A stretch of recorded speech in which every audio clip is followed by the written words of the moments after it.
Igbo should choose between the Igbo presidency in 2023 or the release of Nnamdi Kanu.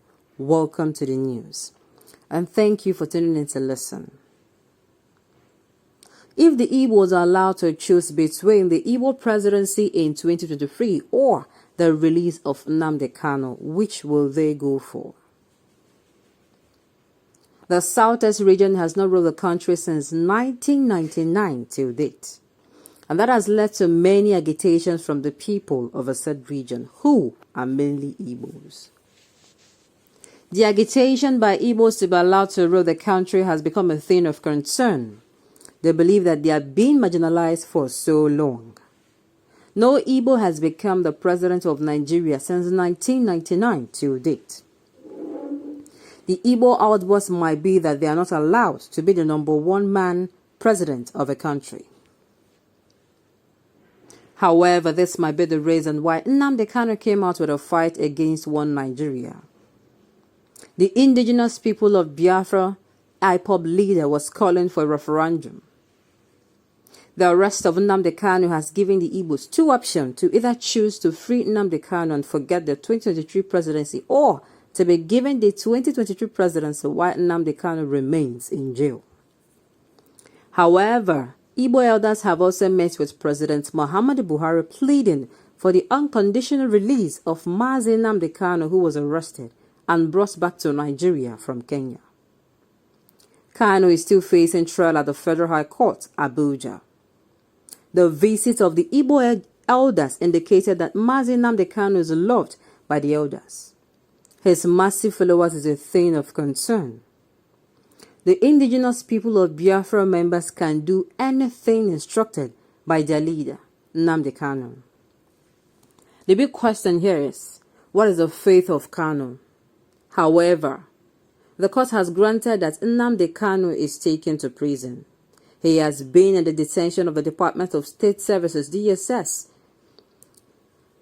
His case has been postponed to 18th, 19th, and 20th of January 2022.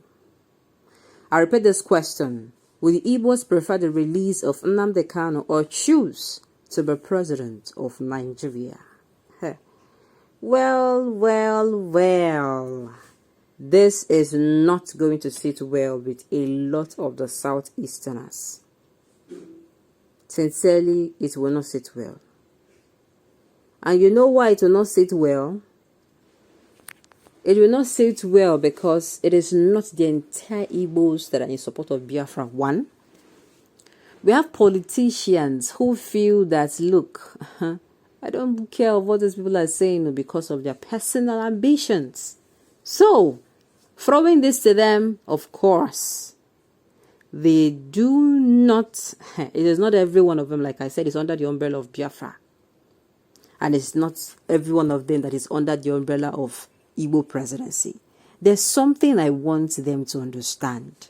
You people have not understand these people of Biafra. You are not understanding them. They are not saying they don't have the presidency. I repeat, if any citizen in this Nigeria, in this country, if you have leaders, good governance, if you have justice, no police brutality. If you do police brutality, you are thrown behind bars and you are stripped of your police or any position you hold at all.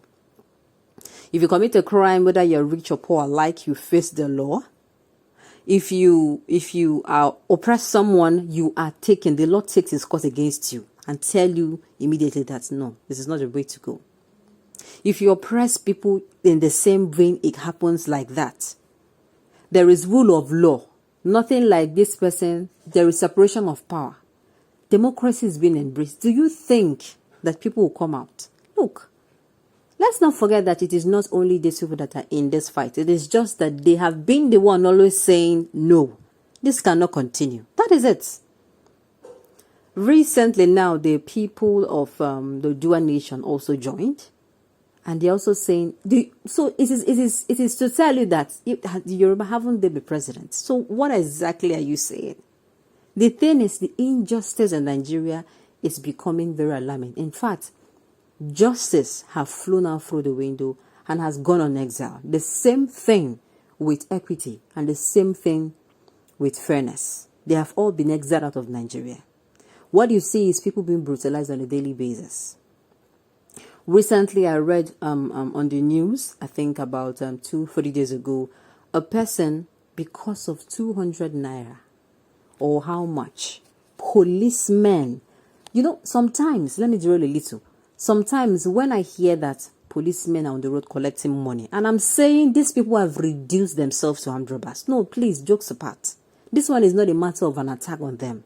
They have reduced themselves to that reach, as in that is how, if you see them on the road, you don't even believe that they're doing anything. To be sincere, when they have, that is it. People now see them as people who extort from people. That is how people see the police. That is why when you come out and, you're trying to, bring up issues concerning them, people will be like, I beg. Yes, that is it. Now, back to what I was saying. This particular man and his wife, they were on their way home. A certain tricycle driver was in front of them, and it's like the man in question did not want to give them that money. Or maybe he has even passed that route and he's telling them, I've paid you before, I cannot pay you another one. You understand? So while this man was in back, I think he horned and he came in front and gave them whatever money and left. Do you know what happened? In a case of trying to harass that person, I don't know, they fired gun, they fired bullet. I'm telling you, this thing happened live. There is nobody that is posing harm or danger. These people now see you as, you give me money, and that it is what thugs do. It is what armed robbers do. They come and they tell you, if you don't give me money, I'll shoot you. So I do not know what the difference between the police and these people. And in that space of time, as that man was driving, that was when it happened. It happened that the bullet touched his wife. So the man went back to say, oh, my wife is bleeding. You people have shot her. And in the course of my wife, even the man that even ran back said, I was even scared when I was reading that. I was like, bullet touch your wife. You ran back to tell them. In the process of, bullet touch my wife, this thing is not fair. They got into an argument and they broke the man's head and beat him up. His eye was swollen in that particular, news. And I'm like, this is it.